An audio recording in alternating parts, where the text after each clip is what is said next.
I don't know if I can pick out one. I've told our team this in the last couple days. I can almost go man to man and be very proud of the improvement that they've shown since last season or during the off-season program.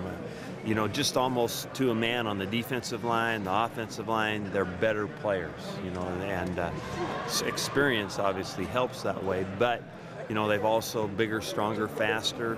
You know, it's obvious we're welcoming the return of Jordan Bishop, James Rogers, and we got to get Joe Halahouni healthy and back into this thing. But it's been really good work, and I think that we made a lot of progress in a lot of areas. We did a lot of special team stuff that is a great foundation for fall. So is Joe facing some possible stuff with his shoulder? You don't know yet? Don't know yet. I'll be able to tell you probably on Saturday where that thing's going. It's nagging him. That's what I'll tell you right now. You mentioned your tight end depth on Monday. It seems to be getting worse by the day. If we make it through the game, we'll be. If we call timeout, we can't play anymore. We don't have any tight ends. I don't know. That might happen. But we've got 2 guys right now, so we'll have 1 on each team. And we won't be playing any 2 tight end sets. So. Will number 2 be wearing a Red Cross jersey so nobody can hit him? Or? You know, we're going to let him play for a bit, but we're going to limit his reps. Anybody else that you're trying to keep out of the game to keep him healthy? Not really. No, I think that, you know, now we may decide in our meeting tomorrow that we might do that, but I can't even tell you who that might be. Do you think it might have been, in the long run, a good thing to get some of these guys some other reps, you know, in the spring? That is the only way to spin a bad situation. And it is a pretty good silver lining. I think this has been awesome for Cody Baz, Sean Mannion. I think it's been a real big deal for them. And there's some younger receivers that have, a guy like Kevin Cummings has really gotten a lot of turns and has really improved. So, you know, we may have developed some more depth with guys that can play in the games, you know, because, you know, it's one thing to talk about improvement, but what I always quiz our coaches about, and then I look for myself, is, okay, who's capable on this group of going into the games and playing in the Pac-12 conference? Who can do that today? And then we want to keep adding the numbers to that. We want to keep building the depth. Maybe we've been able to do that some with spring ball. Are tailback and middle linebacker to be continued, or is there a tentative guy, McCants and Tony Wilson? Too early to...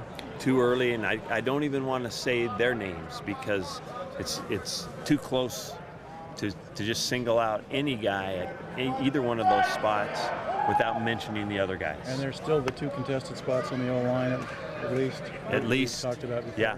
Both right tackle and right guard are wide open right now. Do you like to have an idea of your 1s and your 2s after the spring heading into fall, or are you okay with having some positions up in the air?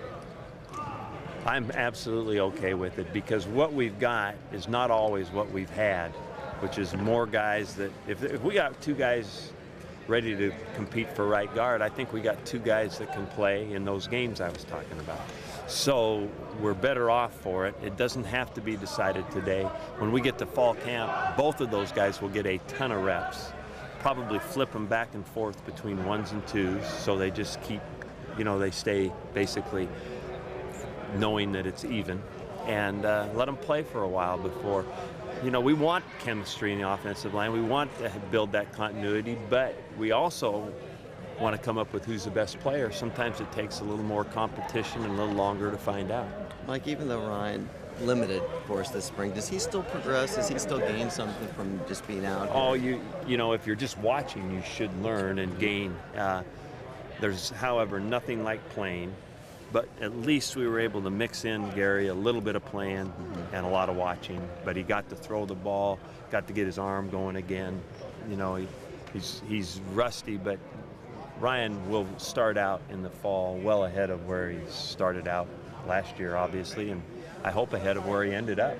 And you may have already addressed this with the spring game. You know, practice was essentially over. Other than that, what do you want to get out of that? Exactly. Well, you know, really just more opportunity for these guys to play game, make plays, finish plays, you know, and you add, one thing you add in the spring game is a little bit more atmosphere. Part of the thing you always have to get ready for in college football is a crowd. You know, people watch the games, and it's funny how some guys react to people watching the games. Some guys lose their minds.